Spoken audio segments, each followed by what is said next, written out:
বাজে ব্যাটিং, জঘন্য ব্যাটিংয়ের কারণে আজকে দ্বিতীয় টি-20 ম্যাচে আমরা অস্ট্রেলিয়ার কাছে 4 উইকেটে হেরে গেলাম বন্ধুরা।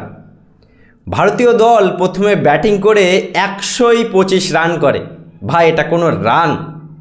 যে উইকেটে অভিষেক শর্মা 23 বলে 50 মারছে, যে উইকেটে হর্ষিত রানা 35টা রান করছে, সেই উইকেটে আমাদের ক্যাপ্টেন সূর্যকুমার যাদব ডাব্বা মারছে, আমাদের ভাইস ক্যাপ্টেন শুভমান গিল ডাব্বা মারছে, আমাদের তিলক বর্মা, আমাদের সঞ্জু স্যামসনরা কিছুই করতে পারছে না। আজকে আর 30টা রান আর 40টা রান করলেই তো বন্ধুরা এই ম্যাচটা আমাদের বোলাররা জিতে দিতে পারত। 126 রান অস্ট্রেলিয়াকে বানাতে অস্ট্রেলিয়ার 6টা উইকেট পড়ে যায়। 2 wicket Kuldeep Yadav, 2 wicket Varun Chakravarthy, 2 wicket Jasprit Bumrah.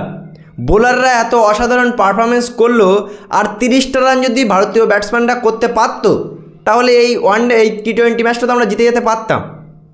দিনের পর দিন বন্ধুরা আমরা শুধু বাংলাদেশ, শ্রীলঙ্কা, পাকিস্তানের মতো চুনোপুটি ছোট ছোট দলকে হারাতে পারি। অস্ট্রেলিয়ায় গিয়ে আমরা আবার এক্সপোজ হয়ে গেলাম। আমরা কত আশা নিয়ে বসেছিলাম বন্ধুরা যে আজকে অ্যাটলিস্ট আমাদের ভারতীয় দল দ্বিতীয় টি-20 ম্যাচে ভালো খেলবে। মানে উইকেটে একটু ঘাস থাকলে, একটু বাউন্স থাকলেই আমাদের ভারতীয় ব্যাটসম্যানরা এক্সপোজ হয়ে যায়। ভাই, অভিষেকের কাছ থেকে শেখা উচিত বাদবাকি ব্যাটসম্যানেদের।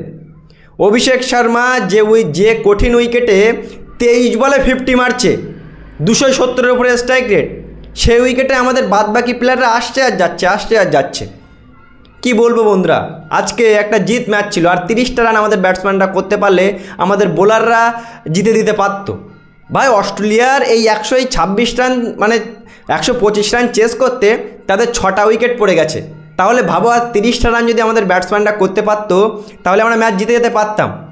একা অভিষেক শর্মা আর বাদবাকি কোনো ব্যাটসম্যান আর খেলতে পারছে না। মানে ভাবা যায় বন্ধুরা, এই বাংলাদেশ আর জিম্বাবুয়ে, শ্রীলঙ্কাকে হারিয়ে কোনো লাভ নেই অস্ট্রেলিয়ায় গিয়ে যদি অস্ট্রেলিয়াকে না হারাতে পারে। কি বলবে বন্ধুরা, আজকে এই দ্বিতীয় টি-20 ম্যাচ হারের কারণ তোমরা, আর কারণ কি? ব্যাটসম্যানের জন্যই তো হেরেছি। কি বলবে অবশ্যই জানাবে কমেন্ট সেকশনে। ভিডিওটি ভালো লাগলে শেয়ার করে চ্যানেলটা অবশ্যই সাবস্ক্রাইব করে দেবে।